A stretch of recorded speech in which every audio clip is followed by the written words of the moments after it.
mentioned, is fraud, cyber fraud, and how to protect yourself. It's always important to stay, up to date on what's happening, what the trends are, and today we'll definitely be able to provide that to you. So thank you so much for joining. So let's look at today's agenda. So here's what you can expect for the next hour. We will start off by introducing RBC's purpose, vision, and values, followed by Felipe introducing the RBC Newcomer Specialist team, and then we'll head right into the main event that we're all here for. After, we've also put aside some time for question and answers, and then I'll pass it back over to Keisha for some closing remarks. All right, and so I guess just a little about myself before we get started. So as mentioned, my name is Farah Mohammed. I am a banking advisor with the Newcomer Specialist team. So my journey with RBC started back in June of 2019 as a client advisor, and I mainly dealt with day-to-day transactions, balancing at the end of the day, and providing support to neighboring branches. I enjoyed my role very much and joined various groups and committees like digital enablement, employee giving, and diversity and inclusion, one of my personal favorites. And really working with RBC has given me so many volunteer opportunities and a way to give back to the community. So next month, we're actually participating in Run for the Kids in hopes to provide support to youth struggling, with mental health. So it is actually open to everyone. So if you have a chance to check it out, we can always post the link in the group here for you. So that's just a little about me. So let's move on to RBC. So, when you think about an organization, it's important to know their purpose and vision. So this is something that is meant to inspire and motivate you, and it can only do so if you share the same. So RBC's purpose is helping clients thrive and communities prosper. Our vision is to be amongst the world's most trusted and successful financial institutions. But it's not just about purpose and vision. Like us, an organization must also have values. So even though we're an organization of 86,000 employees, along with NAS, RIA, Felipe, we're all guided by the same set of values, and that's the RBC values. We put clients first. We always earn the right to be our client's first choice. We understand our clients' needs, which help build lasting relationships. We show empathy and care, and bring the best of RBC by offering the right advice and solutions. Collaboration, we work together by believing and trusting in teamwork. With the collaboration of our partners, like today in community, we win as one RBC. Accountability, we take ownership and responsibility. Diversity and inclusion, RBC embraces diversity. You can see it right here. We speak up for inclusion and empower people to grow and achieve more together. And last but definitely not least is integrity. We hold ourselves to the highest of standards to build trust. So now I'd actually like to pass it over to Felipe to introduce himself and the Newcomer Specialist team. Thanks so much, Farah. Hello, everyone. Thank you for joining us today and partaking in this event. This is a great event to, trying to reflect yourself up on a few things when it comes to fraud, or even better yet, just investing the time in yourself to learn new things. My name is Felipe. I'm a banking advisor, digital banking advisor here at the RBC Newcomers meeting team. Speak a little bit about myself. I started with RBC back in May of 2008, where I joined RBC as a part-time client advisor at the Canadian Ellesmere branch. I started as a client advisor and gained interest in learning more complex transactions, which assisted me in becoming a client advisor expert. From there, I became a central teller who was basically strictly responsible for balancing the branch at the end of every day. During all that time with RBC as a client advisor and a central teller, I've won multiple quarterly awards within my branch location and regional area.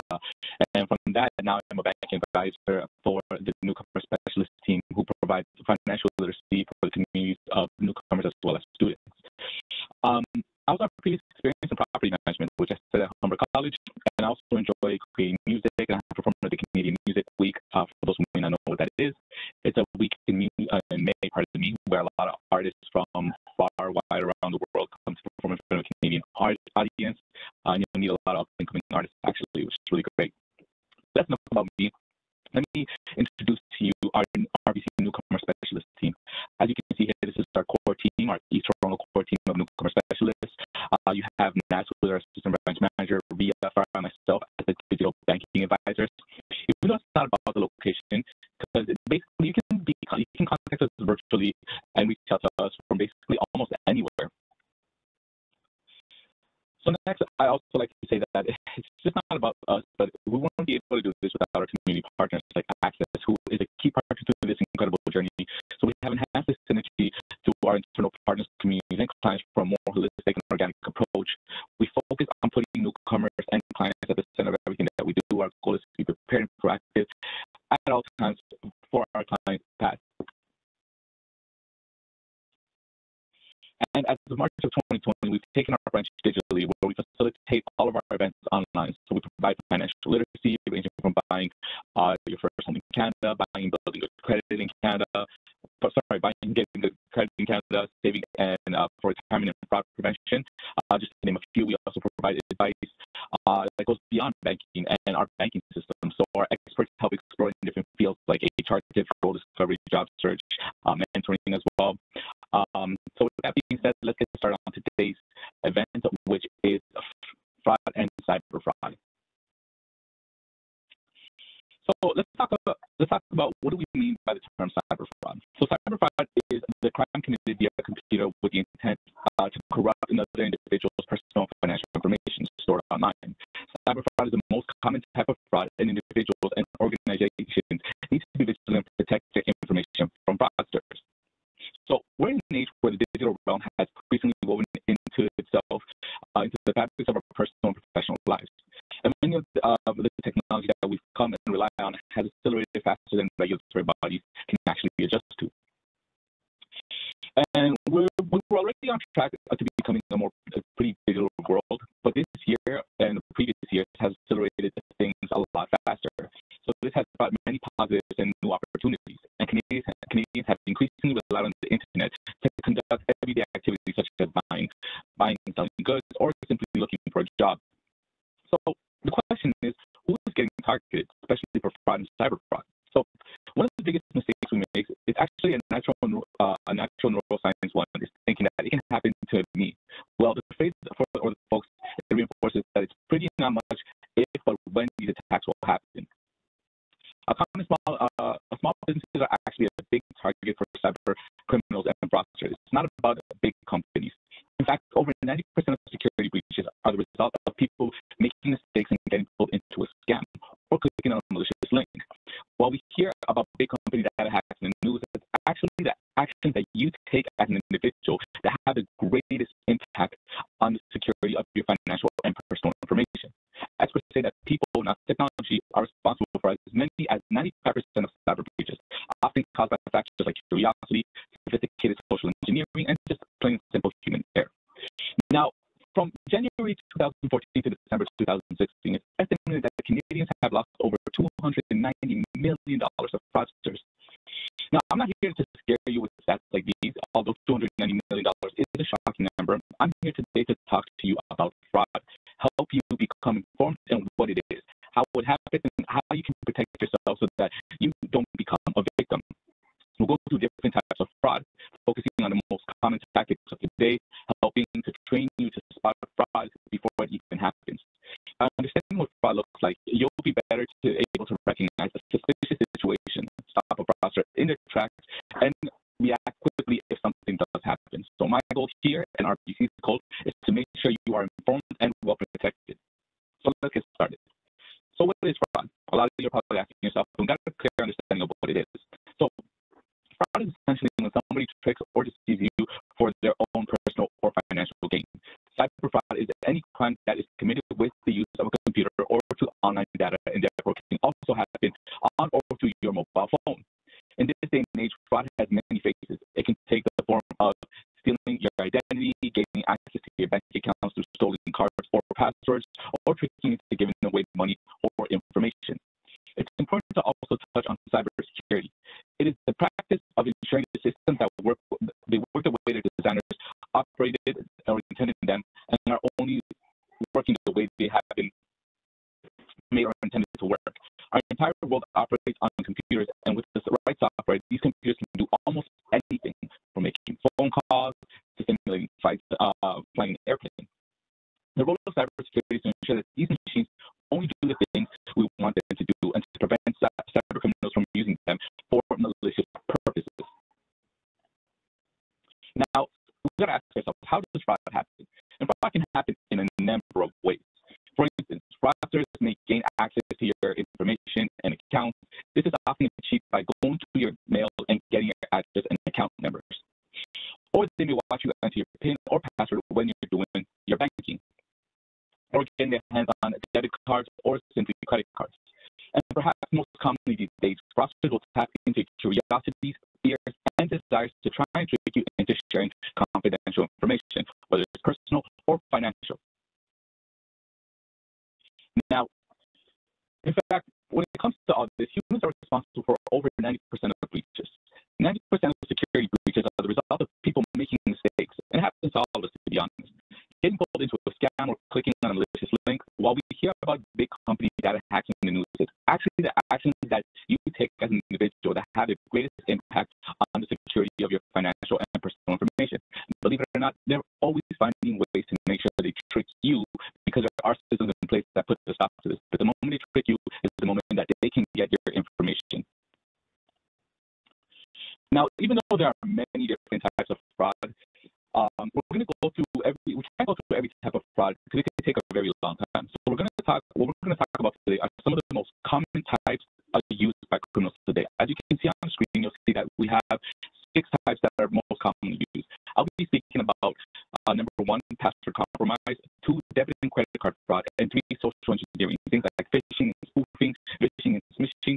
Believe it or not, even though these are funny terms, we do use them because we are in an age where we see a lot of this happen, and these are the terms that we use. And my colleague Farrell will be talking about 4 to 6, which is malware. Susan talked about fake websites and fake apps, identity theft, as well as financial abuse. So tapping into the first one, which is password compromise. And one common way scammers get access to information or break into your online accounts is by guessing your password. Believe it or not, they have the time to do this. By using multiple computers making billions of guesses per second, criminals can get even relatively complicated passwords in a matter of hours. They have systems in place that assist them to do this. So many of us like to use simple, easy to remember passwords such as the word password or the digits 1, 2, 3, 4. Unfortunately, scammers know this, and therefore it's like handing out your house keys and address to strangers. Now, password hacking can also take place by watching you enter your credentials over your shoulder if you're in a public place, catching a glimpse of your PIN when you're at the ATM or a store, or by posing as your bank and tricking you into giving this information away. We'll get into that a bit more in a minute. So continuing with passwords, we all know this one password compromise where we still use the password 1, 2, 3, 4 on our mobile devices, right? Now, passwords are like keys when we use them to protect our accounts, devices, and our information. Understanding how passwords work can significantly improve your personal security. Now, one thing we always ask is you got to make it unique. Each account you have, whether it's email, banking, credit card, etc., think of a password as a key. Now, imagine that one key opened everything: car, house, bank account. It would be a disaster if you lost that key. So having different keys limits the potential damage that can happen to your personal information or financial information. Here are some great tips that we like to share with a lot of our clients, which is basically, number 1, make it unique. Don't reuse passwords. Think of the password as the key, like we mentioned earlier. Your password for your banking information should not be the same thing as your password for your Amazon account or even, let's say, your Spotify account for music. They should be completely different. Make it complex. It should be long, contain upper and lowercase letters, numbers, and special characters, which include, in some cases, may include spaces. Manage it carefully. Storing your password securely is critical to protecting your digital life. Use a secure password manager if you can't remember your password. Also, use multi-factor authentication where possible. This requires a 2 or more stage process for logging in and verifying your identity. Attackers will find it very, very difficult and hard to fulfill the second condition, typically because when it comes to the second part of the multi-factor authentication, you're asking more personal questions that only you would know. And number 4, don't forget about physical security of your devices. Don't leave them in your car unattended or open. Ensure screens are locked, and when you're not working, whether it's a laptop, a desktop, or even your mobile device. Now, let's talk about debit and credit card fraud. Debit and credit card fraud happens when someone steals your physical card or your credit card, your physical debit card or credit card, your account numbers, or your personal identification number, which is known as your PIN, and use it to make a purchase in store, online, or by phone, or to withdraw money from an ATM. A person can steal your credit card and credit card information a number of ways. Number one, it could be by going through your garbage or mailbox to find credit card statements or other banking information. So we always ask clients to get rid of them. You use a Sharpie to, black out any personal information and then shred it. By swiping your credit card to a device that copies the information stored on a magnetic stripe or of your card. Also, by hacking into your computer, the computer companies and stealing credit card information, by installing small devices on payment terminals that record your credit card information, or by asking you to use your credit card on a fake website to make a purchase. Simply, we see that this happens quite often, so you always want to make sure you do your research before purchasing on a site that you've never used before. Now, part of all of this is, comes in social engineering. Social engineering is one of the most popular and effective tactics fraudsters use today, and it involves manipulating, influencing, and deceiving a person to agree to a request, usually to release information or take some kind of action that will benefit the fraudster. Whether it's done via email, telephone, text message, or in person, social engineering is a very effective way to gain unauthorized access to information, so your information. And simply, this is how it works. Scammers will pose as a representative of a business or a personal contact in order to play on your emotions and create a sense of urgency. We see it happen all the time. For instance, they might pose as a representative of RBC and ask you to click on a link to change or confirm your password. Now, keep in mind, banks don't ask you this kind of information and will not ask you to do this. Many of the world's worst and most famous cybersecurity incidents began when someone clicked on a malicious attachment and entered their login information into a fraudulent website. I don't know if a lot of you recall, but there was a number of Hollywood celebrities, including Jennifer Lawrence, that had their iCloud photos hacked and sent out to the world. While it was originally thought that Apple's security system had been compromised, it was actually a social engineering scam. A fraudster had sent these stars an email that appeared to be from Google or Apple, warning them that their accounts might be compromised and asking for the login details. Now, the victims could have had entered their password information, at which point the fraudster was able to download all emails and get access to other files, including photos saved on iCloud. Which leads us to talk about email scams. Phishing and spoofing.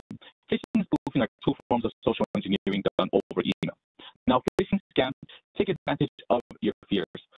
As scammers will play on your emotions and try to create a sense of urgency, make it seem like it's very urgent, like you need to act on this very, very quick. They'll pose as someone they're not. Typically, it's a business contact, a representative of a company, or even a friend or family member. They'll tell you a scary story about how your bank account is being threatened and how they need you to provide information to confirm the identity of your account as soon as possible. Now, this is how they say they create a sense of urgency. And spoofing is another key tactic of online scammers. The scam will most often include a fake email address, website, or phone number that the scammer will use to trick you into releasing sensitive or confidential information, like your financial information. They'll lead you to believe that the email is from a friend, family member, or a representative of a legitimate organization. Their main goal is to trick you into giving away personal information like their bank accounts, passwords, or credit card numbers. And you got to be careful when this happens, as when you give that information, you're giving a lot for them to use against you. Now, part of this is, how the process works regarding email messaging and fake websites, which is phishing. So typically, you have the user receives an email or a pop-up. Then it goes to email explaining some urgent situation. Your bank is being compromised. Money is gone missing. Click on this account so you can get in contact with us. Click on this link so you can get in contact with us. Then the user clicks on that link or multiple links if there's any, and then you enter your personal/financial details in with your device. And from that, the fraudster uses the compromised credentials to take over your account, your personal information, and can act and can be detrimental to you because you don't know this is happening in the meantime. So you got to be careful when looking into these emails. Make sure that if something doesn't make sense, or if you get that intuition or that gut feeling inside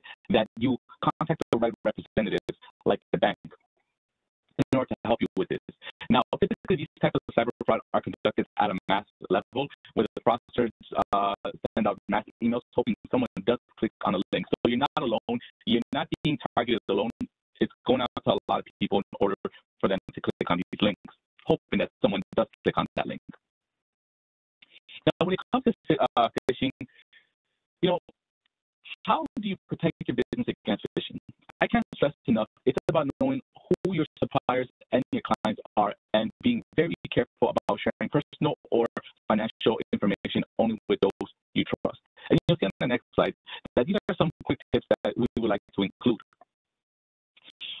Only download software from a reputable website. Ensure firewalls, anti-malware, and antivirus software are up to date, and scan PCs regularly to make sure everything's clear. Avoid providing personal or financial information through email. Please take that into consideration, because there's a lot of the times we feel that it's okay, but emails can get intercepted and people can tap into that email with your personal information. So try and have them encrypted if possible. Do not click links, download files, or open attachments from an unknown sender. If you do not know the sender, do not click on these links. Do your research prior to clicking on any links or opening emails from an unknown sender. Only provide personal details online if the site is trusted, or over the phone if you initiate the conversation. Again, if you initiated the conversation, you know who you're speaking to, then it's possible that you can provide your personal details, but always be aware that if it's someone that you didn't initiate the conversation with, take precaution before giving out any personal information. And if ever in doubt, call your bank support center or relationship team. They have a lot of information that they can provide to you and can guide you to let you know if this is a fraudulent activity. Also, report phishing emails. We have a site, an email account that allows us to understand your email that you receive, which I'm going to provide right now on the chat box, where if you come across any email that you feel unsecure about, you can email them forward that email to phishing@rbc.com, and they can assist you in helping understand it's a phishing email. Now, when it comes to phone and messaging scams, phishing and smishing, social engineering scams can also take place over the phone or by text message. These scams, like I just said, are known as phishing and smishing. In the phishing scam, criminals will persuade their victims to divulge their personal information or transfer money over the phone. There are several tactics they use to try to get this information from you. One is to use information they already have about you. If they have your name, your address, phone number, bank details, they have the kind of information you would expect a genuine caller to have, like the banks, for example. Next, they convey a sense of urgency. You are made to believe your money is in danger and you have to act very quickly. So fear often leads people into acting without thinking. So you got to stop yourself at that very moment and ask yourself if this makes sense. Don't react quickly. There are things in place where the bank does help you, and the bank does not just send out money to whoever the person is. So always make sure you contact your bank. Then they use a phone spoofing technique where the phone number appears as if it's coming from somewhere else. So when you pick up the phone, you already believe the caller because the number is convincing. It looks like a number that possibly RBC does use. So you got to be aware of the situation. And in some cases, the criminals can also hold your telephone line if you do hang up and call back the bank right after. You can be put straight back into the line with the fraudster. Now, one piece of advice I got to give to you is, even though I just said a little earlier that you should call the bank for the information, if you are on the phone with quote-unquote who may be the bank, but it's a fraudster, and you hang up because you realize, hey, this is the fraudster, give yourself some time. Do not call right away. Give yourself 10, 15, 20 minutes. They will not wait that long. And then you can call your bank and have a discussion with the right representative to see if the bank was the ones that gave you a call. And part of all of this, to make it sound very, very super real, they'll create an atmosphere that sounds very offensive. You will likely hear a lot of background noise, so it sounds like it's a call center rather than a person who's in a basement or in a car per se. They either do have a call center or they're just playing sound effects from a CD. So in phishing scams, you receive an urgent text message on your smartphone with a link attached saying that it's from your bank and you need to access it in order to update your bank information or other online banking information. And you got to be very careful with this. So some phishing examples, as you can see on the next slide, is that sometimes scammers will try to capitalize on something timely, like tax filing season, or perhaps it'll come into form of a more personal note, or you might fall for a phishing scam if you actually want something, right? So you've got to be careful with phishing. Here are some examples right here on the screen. On the next slide, you'll see that RBC alert. It'll say, your client card starting with 4519 has been disabled. Please secure your account below, and there's the link. Now, what a lot of people may not know is that when it comes to RBC, whether you are, a regular client, and a staff member, or even the CEO of the company, all client card numbers of RBC start with 4519. Now, process has this kind of information to trick you, to make you think that your accounts are being tampered with or compromised. So that will automatically lead you to believe and scare you, put that fear in you to click on that link. Now, this is not true. We never send text or email for you to click on a link. We actually give you a phone call and tell you to go into the branch. Next, I'm going to show you some more phishing examples. These are some phishing examples that my manager herself have received. You got to be very considerate in regards to what you get. See right here, it says, immediately attempted to deliver your item. This is something that they know about her personal information already, because it looks like they've managed to track something that she may do, perhaps shopping online, but something that's really obvious, for example, the cryptocurrency. She doesn't deal with that, so she knows that's not for her. So you'll get a lot of text messages or emails that really don't apply to you, but there is always that one email that may seem like it's not harmless, but it is.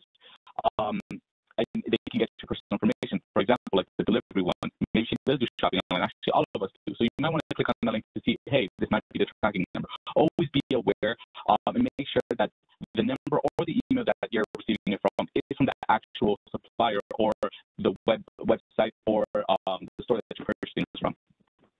I hope this information was very, very useful. I hope you guys learned something new. If not, it was a refresher. Now I'm going to pass it over to my colleague Farah to continue with the second part. All right. Thank you so much, Felipe. And thank you so much for those real life examples. It kind of gives us an idea of what's being circulated and what's around, so we can be aware of what's we're seeing on our phones or coming through our emails. So let's move on to the next part, which is the social media scams. So as social media sites like Facebook, Twitter, YouTube, Instagram, and others have become more and more popular, they've also caught the eyes of criminals. So while you and I might use social media to keep in touch with friends, family, or even colleagues, just share ideas about maybe someone's looking for a job, or family photos with members, fraudsters use social media to find and target you for their scams, manipulating you into giving up confidential information which they can use to steal your money. Now, the most common ways they will do this is through phony quizzes, fake surveys, and false friends. Now, think about it. Has a friend or a friend of a friend ever forwarded you a quiz or game on social media before? Or have you ever received a friend request from someone that you just didn't know? So I'm sure many of us have had this happen to us, and it can seem like something that's really innocent and harmless. But even these harmless questions, answers, and accepted friend requests can tell a scammer a lot about you. And here's how. So if you even comment or reply to a quiz or brain teaser on social media, you're telling others that you're an active user and you can be targeted for other games or surveys to get more information. Now, to be honest, a lot of us play these games or quizzes for fun, or just to pass time. And don't get me wrong, they can be fun, and I'm not saying not to play any games, but just be aware of, what they're asking you and the type of information that you're sharing. So on our next slide, you'll see some examples of common questions asked that are used to get information from you. So, if you give information such as your birthday, kid's name, first pet, first car, or the street you grew up on, you're giving out information that someone can use to call your predators and pretend to be you. And, those are usually what those security questions are set up as. Now, armed with these little to no details about yourself, they may be able to ace your security questions and open new accounts, apply for loans, or even have access to your savings. Now, if you answer a quiz on social media, scammers can look up your profile information and collect data that you've made public. Now, some people like to have a lot of followers, and if you accept a friend request or other connection request from someone that you don't know, just keep in mind that you can be opening up all your information, your posts, and your network to potential criminals.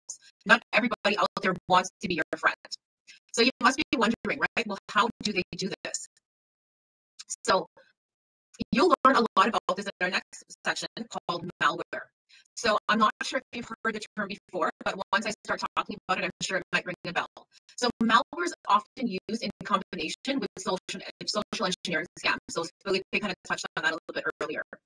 Malware is designed to creep into your computer and design chaos in your systems. Whether it corrupts your files, messes up with your applications, spies on your activity, or copies your data. Malware is often a means to an end. It's used as a way in to steal your money or information.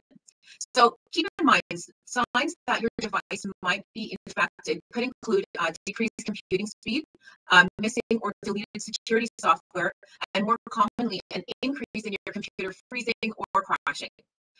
So malware can be installed by someone physically accessing your device. So maybe just keep in mind, if you're sharing your device with someone, that could be a possibility of how. Also, if you've visited malicious sites, websites infected with malware, or if you have not patched or updated your device, that could be another reason. So it's very important to stay up to date and keep our devices with the security on there. So let's think about it, right? What can happen if someone gets your information? So I'm sure we've all seen it done in the movies, and this is called identity theft. And that will bring us right to our next slide. So identity theft happens when someone accesses your personal information, such as your name, date of birth, social insurance number, and uses it to make financial transactions in your name. So this could involve accessing your accounts, opening new credit cards, applying for loans or mortgages, or even writing checks in your name. Now, armed with your social insurance number, mother's maiden name, date of birth, or bank account numbers, a criminal can steal your identity and wreak havoc on your personal data. Thieves can get this information anywhere, such as your mailbox, by your email, over the phone, from statements that you've thrown into the trash, or even from your old computer hard drive, like Felipe had mentioned earlier, through social scams. So just so we're clear, this doesn't happen, just in the movies. Ordinary people like you and I can fall into this trap and not even know it until it's too late. So I'm sure, everyone here may know someone who has gotten scammed before, and it's really not a happy story. Their lives are turned upside down, and the stress can be unbearable. So hopefully now, you'll be better prepared in knowing what to look for, and and protect yourself that way. So we've talked about malware and identity theft. Now let's talk about financial abuse, the last one on our list. Perfect. So financial abuse is when your money or property is misused. So often and sadly, it can be by someone who you trust, and seniors unfortunately tend to face the greater risks. So let's say you become ill or injured and need someone to take care of your finances until you get better. You decide to set up a power of attorney. This person now, you're giving them access to do transactions for you. And so, while there are many benefits of having a power of attorney, unfortunately, theft by power of attorney has become a big problem.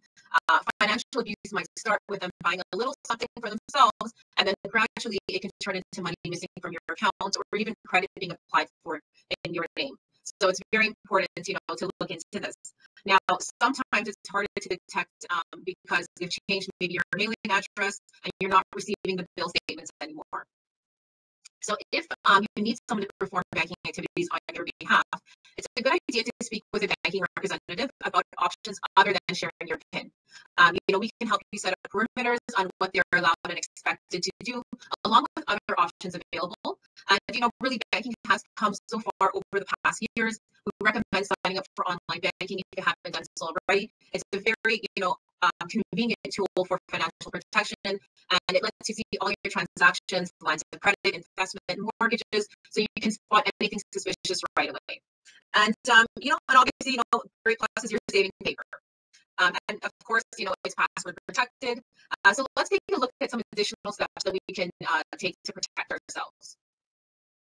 Now, fraudsters can be pretty smart and awfully creative, but you can outsmart them just by doing a few simple things to keep you, your information, and your finances safe.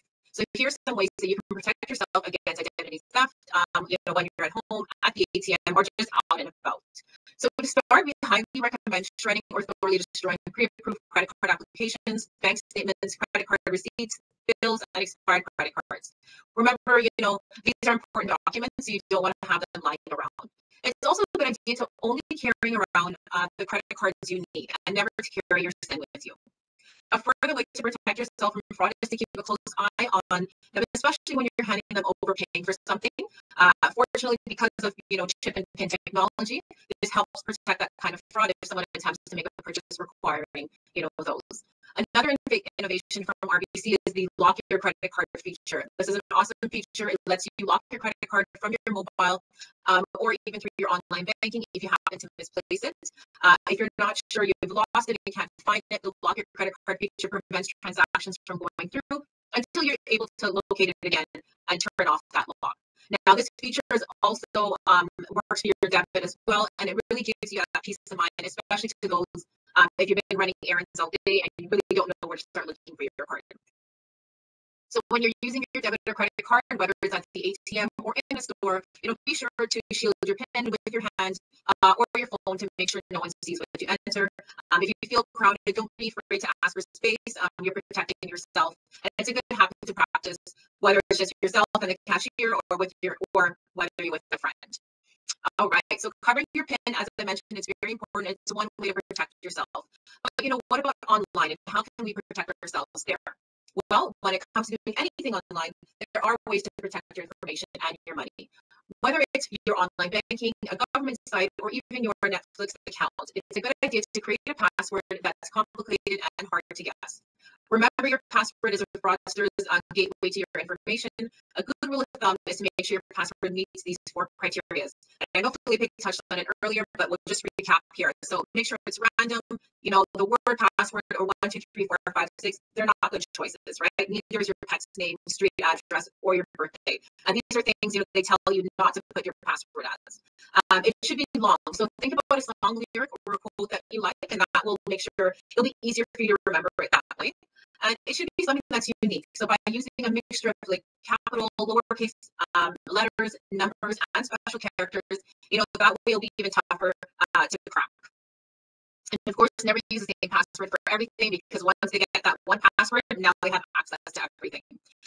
Make sure it's secure. So while remembering, a random or lengthy unique password may be a bit challenging for each website. You don't want to write them down or have it out in the open. Find a safe way and a safe spot to store them. And when you're banking online, always be sure to log off when you're done your session and close your browser. Use a trusted computer when logging into online banking. And if you need to use a public computer, never use that one to change your password. Also keep in mind that you want to have your software updated. Software companies routinely improve their security of their software, and it takes steps to fix your security issues. So always be sure that you're using the latest software on your computer and mobile phone. Now, another way to protect yourself online is to avoid clicking on suspicious links or entering your information on websites that you're not familiar with. So just keep in mind that you always want to stop and think, trust your gut, and if you receive something out of the blue, that you've never received before, whether it's an email, text like that before, always just be skeptical about it and question it. So they talked about the phishing and phishing scams earlier. Now, and finally, really recognize that no reputable organization will ever ask for you to log in for your login credentials. Not your bank, not the government, Google Tech. They won't contact you and ask you for your password or banking information. So what about some of us that use social media? Well, there is nothing wrong, with using social media. It's a great way to connect, but you want to make sure that you do it safely and responsibly. To stop scammers from taking advantage of you on social media, there's a few steps here. So really connect with the people that you know. Only connect with someone that you trust, because once you do that, all your contacts and valuable information is now shared with them. Don't post anything that you're not comfortable with, or if you have to share with everyone, right? So think about that before you post something on there. And then, of course, be mindful of what you're sharing. Something like your profile, a survey, or game could be used to collect information about you. And as I mentioned earlier, these games or quizzes, I'm sure they don't sound as innocent as they were before. Now we talked about a bit about what you can do to protect yourself, but what about RBC and how can they keep you safe? So protecting your personal business and financial information, and safeguarding you from fraud are among our highest priorities at RBC. So in addition to our stringent privacy policies, we use a wide range of technologies and security mechanisms to ensure safety, confidentiality, and integrity of your information and transactions. We also maintain strict security standards to make sure that your information is protected against unauthorized access and disclosure. Now, plus we have a team dedicated fraud experts working 24/7 to prevent, detect, and investigate fraud. And we also work closely with industry associations, government, and law enforcement to ensure a safe and secure environment for you. Now, the last thing you want to see is your hard-earned money disappear. Our 100% online security guarantees protects your accounts from any authorized transactions.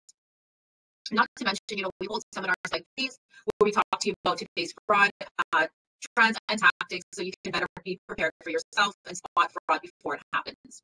So keep in mind, staying safe from fraud is a shared responsibility.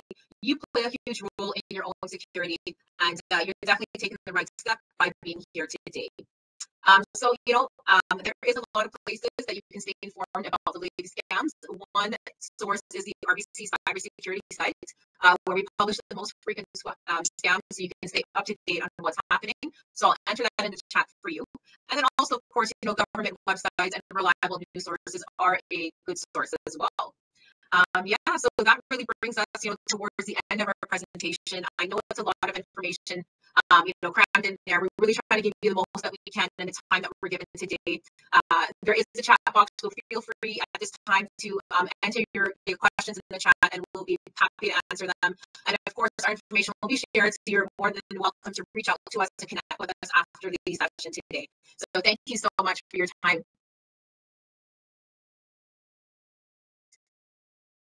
All right, and I'll just put that site in the chat box for you.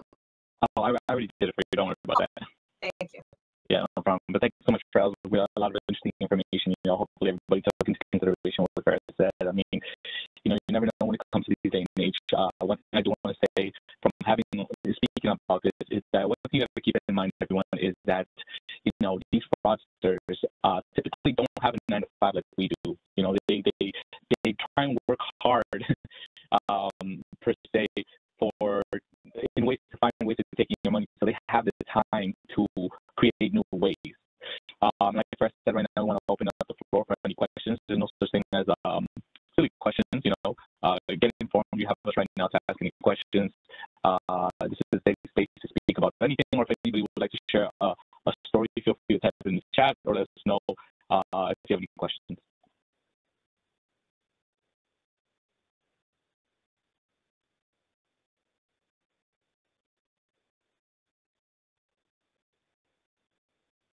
I actually would like to share a little story of my own when it comes to this cyber fraud situation.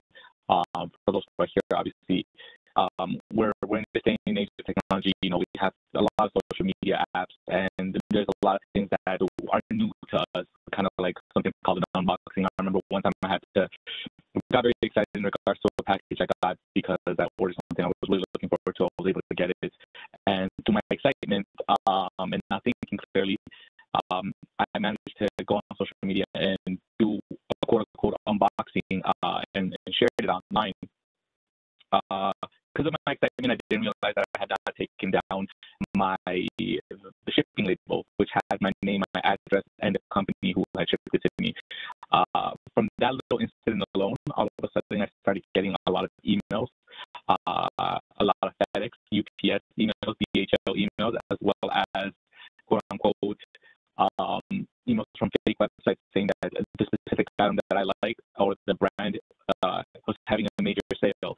And just from having that little, social media post up for like, I want to say it was less than like half an hour, because I realized after when someone said, hey, by the way, we can see your address on there, I've taken it down, but it was already too late because they had gotten that information and were able to kind of like track me down and send me emails right away. So you always want to be careful when it comes to that. It can happen to the best of us, believe it or not, but it's up to us to be educated and make sure that we don't fall under as victims of fraud.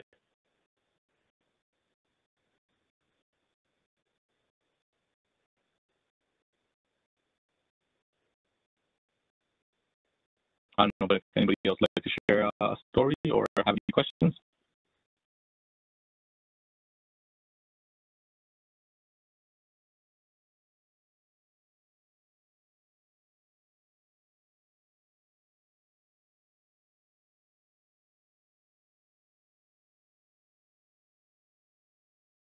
Okay. Wow. I guess if we don't have any questions, that's okay.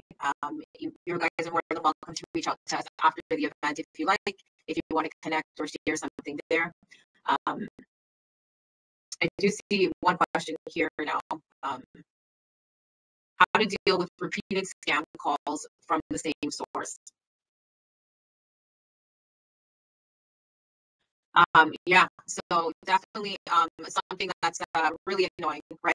I'm sure many of us get calls, and it's like the same number or similar numbers, and you're getting that call all the time. It can be very annoying because you think it's an important phone call coming in, and then it's not.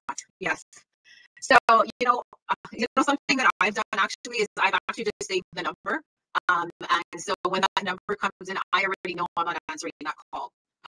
So I'm not wasting my time, going through a whole spiel on what they're trying to tell me on the phone there.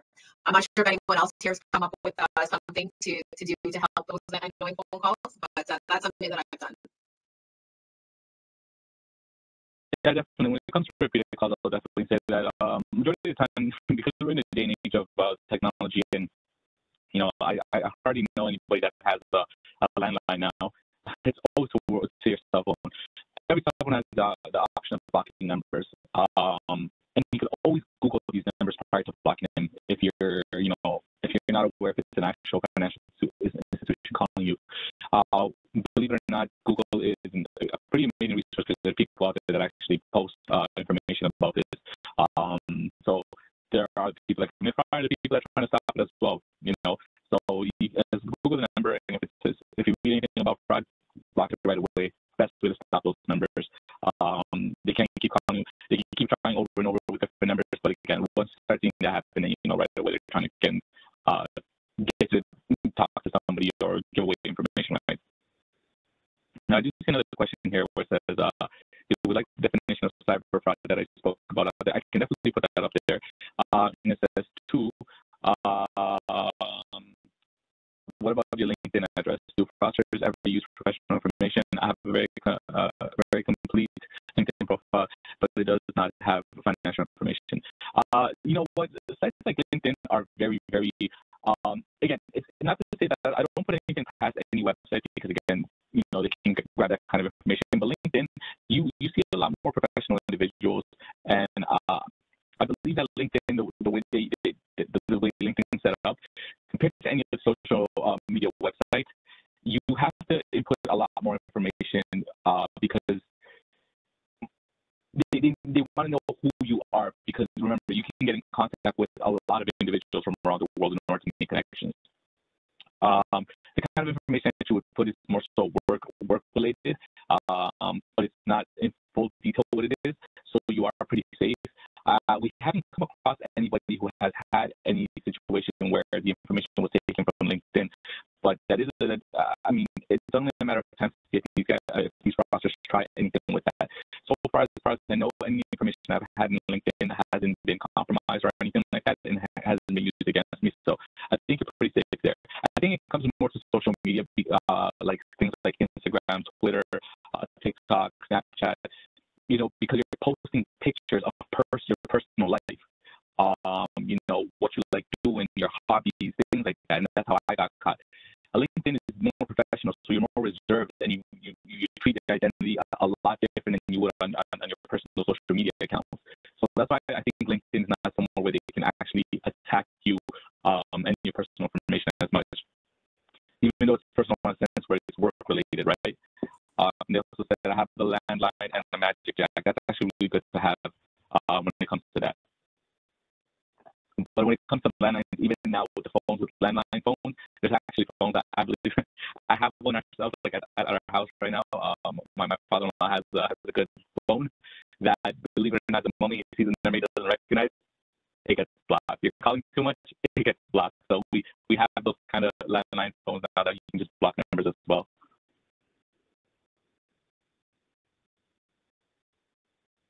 Okay. I don't know if we have any.